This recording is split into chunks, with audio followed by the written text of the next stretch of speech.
오늘은 말씀드린 것처럼 교회 설립주일이고 또 임직식을 하는 특별한 날입니다. 우리가 오늘 학계 말씀을 함께 살펴보려고 하는데요.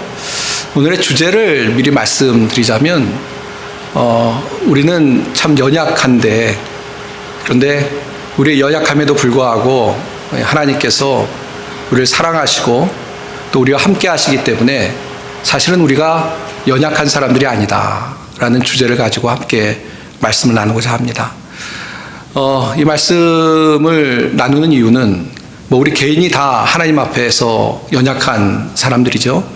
또 특별히 오늘 임직을 받는 우리 두 분 권사님들도 세상적으로 보면 또 신앙적으로 볼 때도 본인들이 참 부족하다 생각할 수도 있을 것입니다. 그러나 우리가 다 부족한데 그럼에도 불구하고 하나님의 일을 하는 것은 하나님이 우리를 부르시고 우리 가운데 힘을 주시기 때문에 감당한다고 믿습니다. 교회도 마찬가지죠. 우리 아이다워 한인 장로교회가 41년 동안 하나님의 은혜 가운데 지내왔는데 부족한 부분이 많습니다. 그러나 우리는 부족하지요. 늘 우리는 부족할 것입니다. 그러나 하나님이 함께 하시면 하나님께서 우리를 통해서 일하실 줄 믿습니다. 그 말씀을 함께 나누었으면 좋겠습니다. 먼저 오늘 본문의 말씀 보시면 오늘 본문의 말씀에 이 3절 4절 말씀을 봤는데요. 중요한 내용은 뭐냐면 두 가지입니다. 첫 번째는 이스라엘 백성들이 포로로 잡혀서, 그러니까 나라를 잃고 이제 유배가 되어서 다른 나라에 끌려갔다가 다시 고향으로 돌아오게 됐습니다. 그래서 고향에 돌아와서 이제 성전을 짓게 되는데요. 근데 이 포로로 잡혀가 있는 동안에 이 얼마나 그 나라가 황폐하게 됐겠습니까? 또 돌아왔다 하더라도 뭐 얼마나 힘이 있겠습니까? 그동안 나라를 빼앗기고 힘없이 떠돌다가 돌아와서 나라를 재건하고 또 성전을 이제 건축하니 별로 그렇게 힘이 없어요. 돈도 없어요. 물질도 없습니다. 그래서 성전을 건축하는데 이 건축하는 일이 쉽지 않습니다. 또 건축한다 하더라도 옛날만큼 그렇게 화려한 성전을 건축할 수도 없습니다. 능력이 안 되니까요. 그런데 옛날 성전은 어떤 성전이었냐면요. 아마 교회를 안 나오시는 분들도 한번 들어보셨을 텐데요. 솔로몬 왕이 건축했던 성전이었습니다. 세계에서 가장 똑똑하고 세계에서 가장 부유한 왕이라고 불렸던 솔로몬 왕이 성전을 건축했으니 얼마나 화려하고 얼마나 아름다웠겠습니까?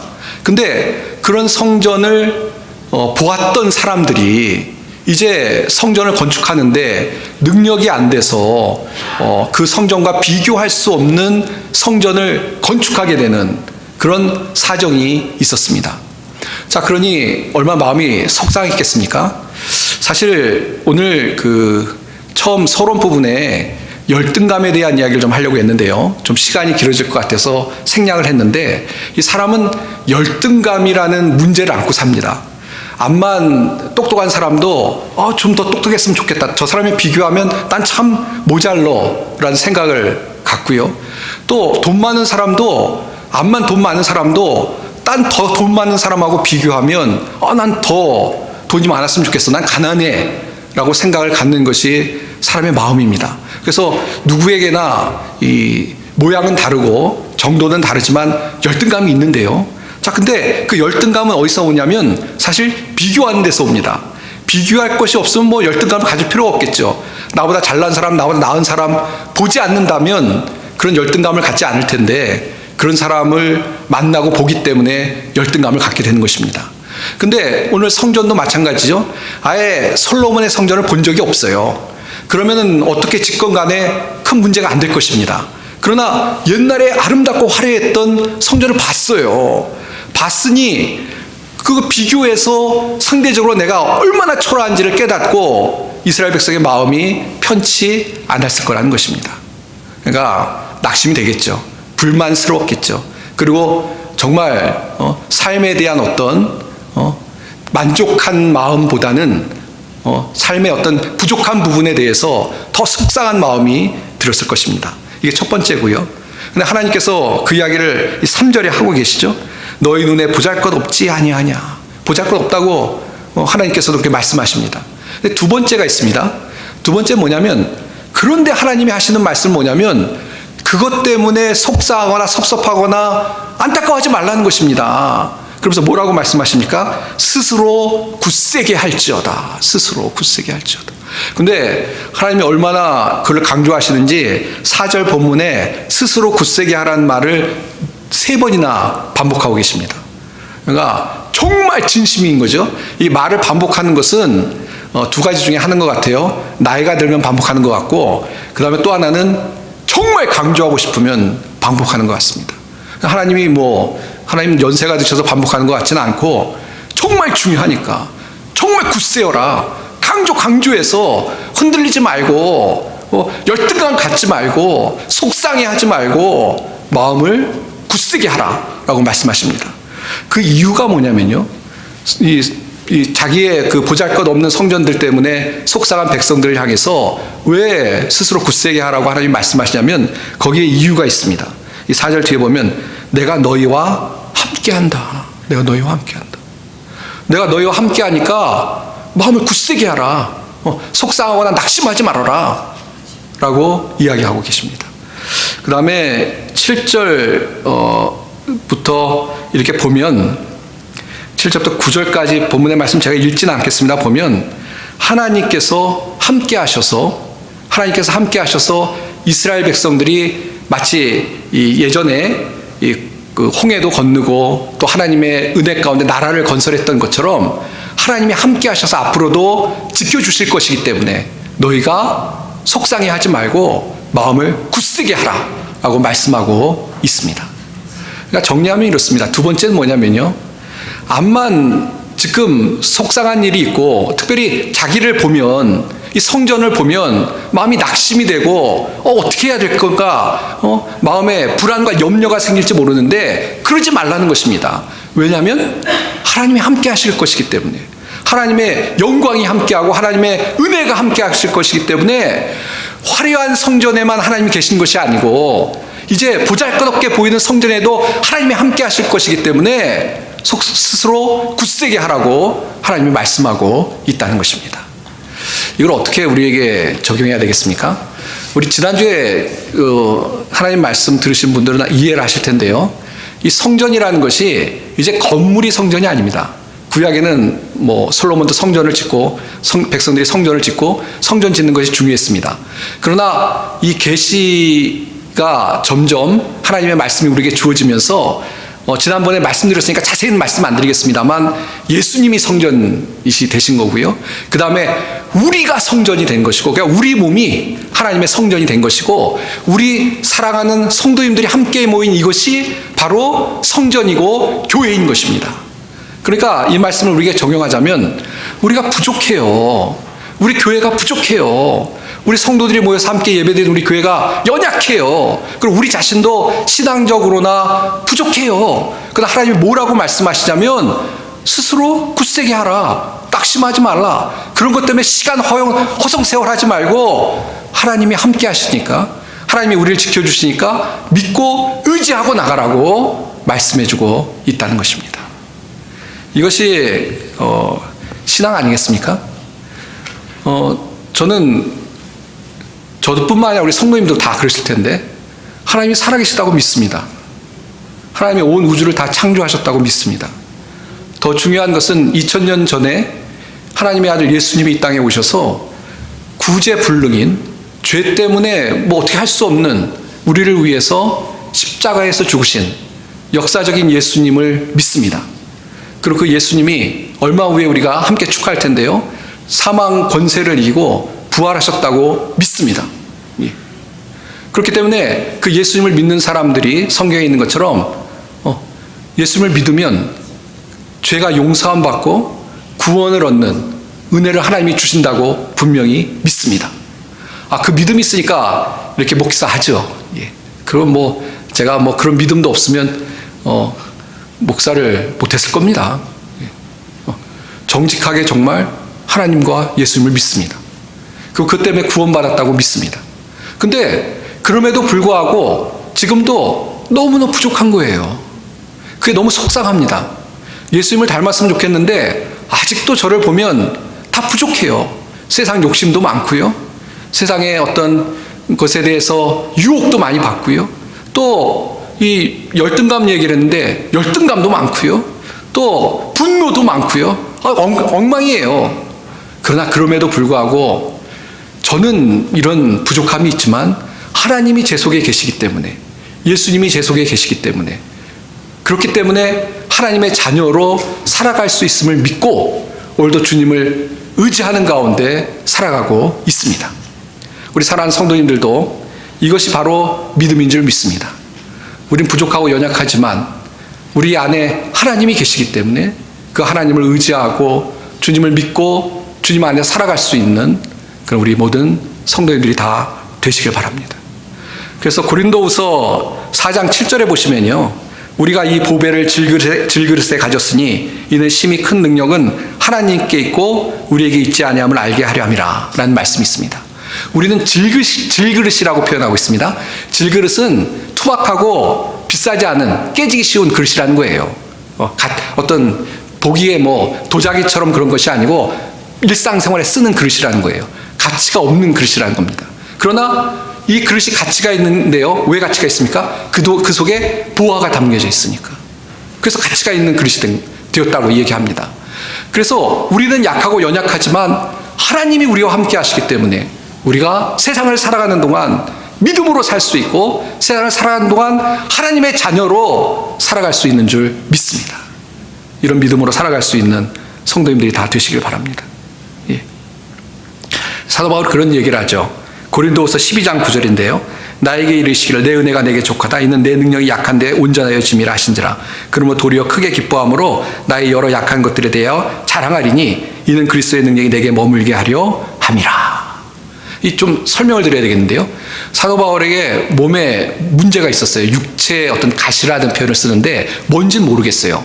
어떤 사람들은 뭐 눈이 안 좋았을 거라고 그러고 어떤 사람은 간질이었을 거라고 그러는데 모르겠어요. 근데 너무 속상하니까 그걸 가지고 3번씩이나 간절히 기도했습니다. 근데 사도 바울이 기도했는데 하나님이 안 들어주셨어요. 그래서 병이 치료가 되지 않았습니다. 속상하겠죠. 근데 사도 바울이 뭐라고 얘기하냐면 우리가 깨달았다는 거예요. 하나님이 뜻이 계셔서 날 안 고쳐주셨구나. 그 뜻이 뭐냐면 내가 건강하면 잘난 척하고 자랑하고 교만했을 텐데 그렇게 안 되게 하려고 오히려 약하기 때문에 하나님을 의지하지 않고는 살아갈 수 없는, 그러니까 나는 부족하지만 하나님은 강하시니까 하나님을 의지해야지, 그런 겸손한 마음으로 살아가게 하기 위해서 안 고쳐주셨다는 겁니다. 그러면서 내 능력은 약할 때 있다. 왜냐하면 내가 강하다고 착각하면 잘난 척하고 교만하고 그럴 텐데 뭐 약한 거가 분명하니까 그냥 겸손할 수밖에 없고 하나님 의지할 수밖에 없고 그렇게 살아가니까 오히려 하나님의 능력으로 살아갈 수 있다라고 이야기하고 있는 것입니다. 그래서 이 고린도후서를 좀 보게 되는데요. 고린도후서의 그 6장 9절부터 보면 그런 얘기가 있죠. 우리 믿는 사람들이 세상 사람이 보기에는 무명한 자 같다. 이름이 없어요. 그러나 사실은 유명한 자. 왜? 하나님 안에 있으니까. 하나님을 모르는 사람은 모르지만 하나님을 믿는 우리들은 우리가 하나님 안에 있기 때문에 유명한 자고, 근심하는 자 같으나 항상 기뻐하고, 가난한 자 같으나 많은 사람을 부욕해 하고, 아무것도 없는 자 같으나 모든 것을 가진 자로다. 우리의 모습이 그렇다는 것입니다.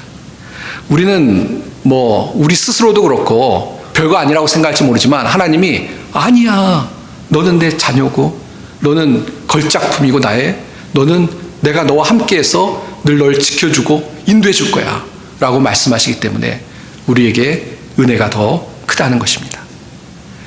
이제 말씀을 좀 정리하겠습니다. 예. 오늘 뒤에 순서가 있기 때문에 좀 빨리 해야 될 것 같습니다. 제가 말씀을 준비하면서 이걸 어떻게 표현하면 좋을까 고민을 좀 했습니다. 그래서 한 가지 생각이 났어요. 오늘 반주자가 있으니까 너무 좋습니다. 반주자 계속 있었으면 좋겠어요. 우리가 최소한 제가 온 지 5년이 넘었는데 5년 동안 기도하는데 아직 기도를 안 들어주시네요. 반주자가 있었으면 정말 좋겠습니다. 제가 오죽하면 저희 딸한테 야, 너네도 있었으면 좋겠다 라고 얘기를 하는데요. 근데 반주자를 놓고 우리가 기도하고 있고 반주자가 없는 것이 참 우리의 어떤 아픔입니다. 사실 저 그런 얘기 들었어요. 저에게 방문하신 분 중에 깜짝 놀랐는데, 몇 가지로 깜짝 놀랐는데, 하나는 어르신들이 많아서 깜짝 놀래고, 하나는 반주기를 쓰는 걸 보고 깜짝 놀랐다고 그러더라고요. 예. 반주기를 쓰는 교회가 있네? 라면서 깜짝 놀랐다고. 왜냐하면 저희가 또 건물은 좋잖아요. 예. 이 성전 얘기를 하는데 저희 건물은 있는데, 근데 저도 그게 이제 저희 기도 제목입니다.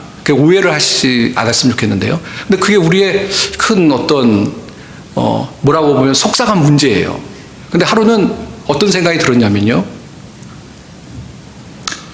반주기가 없어도 찬양을 못하나?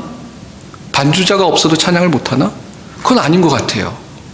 아닌 것 같아요. 제가 전에 한번 말씀드렸나 이 얘기를 좀 드려야 되는데요. 저 친한 친구가 있는데 그 친구 누님이 바이올리스트였습니다. 아주 좋은 명문 학교의 바이올리스트였는데 하루는 이 친구가 저한테 자기 누나가 어떤 큰 교회에서 바이올리스트로 반주를 한다는 거예요.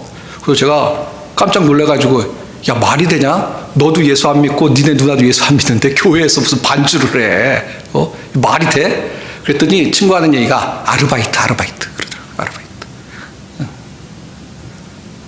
저는 그건 아닌 것 같습니다. 제일 최상은 그렇게 음악을 잘하는 분이 신앙도 좋아서 하나님을 찬양하는 게 최선이겠죠. 그러나 최선은 아니더라도 최소한 하나님 앞에 나와서 찬양하고 예배할 때 믿음이 있어야 되지 않겠어요? 이건 세상 노래가 아니고 찬양인데 하나님을 믿습니다라는 고백이고 하나님을 찬양합니다라는 고백인데 그냥 믿음 없이 입술로만 이러는 거는 글쎄 하나님이 받으시겠습니까? 예. 그러나 좀 찬양을 못해요. 예. 마치 저처럼 잘 못해도 정말 마음에 나의 찬양을 들으시는 하나님을 향해서 정말 감사합니다 라고 고백하고 찬양할 때 하나님이 들으실 줄 믿습니다. 예. 물론 이 찬양을 못하자는 얘기 절대 아닙니다. 제가 고백을 좀 해야 되겠는데 수요 기도회 때 우리가 찬양을 하는데요. 수요 기도회 11시 전에 제가 좀 일찍 와서 찬양 연습을 합니다. 이유가 뭐냐면 제가 찬송가는 괜찮은데 이 복음성가는 제가 연습을 안 하면 박자를 잘 못 따라가겠어요. 그래서 일부러 반주기를 틀어놓고 좀 연습을 합니다. 왜냐하면 잘하는 것도 중요하니까 우리 하나님 앞에 찬양 드리는데 될 수 있으면 정성을 다해야죠. 그러나 그것과 상관없이 하나님이 제 속에 계시고 그렇기 때문에 제가 입을 열어 하나님을 찬양하면 마음으로 하나님을 찬양하면 하나님이 제 찬양을 들으시는 줄 믿습니다. 믿습니다. 예. 무슨 말씀을 드리는지 이해하실 것입니다. 우리 오늘 임직을 받는 두 분 권사님도 이따 우리 목사님께서 권면하시겠습니다만 저는 오늘 말씀을 적용할 수 있다고 생각합니다. 우리 권사님뿐만 아니라 우리 모두죠. 우리가 신앙생활 하는데요. 나는 보잘것 없어. 그게 도대체 무슨 이야기냐? 세상과 비교해서 그런 거죠. 세상 사람과 비교하고 뭐 다른 사람과 비교하고 다른 교회하고 비교하고 그래서 그러는 건데 그걸 꼭 기억하십시오. 하나님이 우리 두 분 권사님을 정말 사랑하십니다. 두 분 권사님에게 하나님의 일을 할 능력을 주실 줄 믿습니다. 우리 권사님뿐만 아니라 우리 모두죠. 우리가 정말 하나님 앞에 올바른 믿음으로 서고 정말 중심의 하나님을 사랑하면 우리가 부족하고 연약하지만 하나님이 우리 속에 계시고 우리를 통해서 하나님의 영광이 드러나고 우리를 통해서 하나님의 역사가 일어날 줄 믿습니다. 그리고 우리의 삶에도 하나님이 지켜주셔서 우리의 삶 가운데 하나님의 은혜 가운데 살아갈 수 있는 줄 믿습니다. 근데 중심은 없어요. 예. 그리고 자꾸 겉으로만 화려하지 못해서 이거 어떡하지? 겉으로만 세상과 비교해서 어떡하지? 그러지 마시고 그보다 더 중요한 하나님이 나와 함께 하신다는 또 하나님과 함께 동행하며 살아갈 때 그때 그것이 제대로 된 믿음이고 신앙이라는 것을 기억하고 살아갈 수 있는 우리 모든 성도님들이 다 되시길 바랍니다. 하나님께서 오늘 말씀하시죠. 스스로 굳세게 하라. 굳세게 하십시오. 뭐가 문제입니까? 하나님이 오케이 하시는데 하나님 됐다 그러시는데 물론 우리가 최선을 다해야 되죠. 하지 말자는 얘기가 아닙니다. 그러나 하나님이 내가 함께 하시겠다던데 주님 의지하고 담대한 믿음으로 나갈 수 있는 우리 성도님들이 다 되시기를 주님의 이름으로 축원드립니다. 기도하겠습니다. 하나님 아버지 감사합니다. 저희는 약하고 부족하지만 주님이 우리 속에 계셔서 우리에게 힘 주시고 은혜 주실 줄 믿습니다. 믿음으로 정말 중심이 주님을 바라보고 의지하면서 담대한 믿음으로 나아갈 수 있는 우리 모든 성도님들이 될 수 있도록 축복하여 주시옵소서. 감사드리며 예수님의 이름 받들어 간절히 기도하옵나이다. 아멘.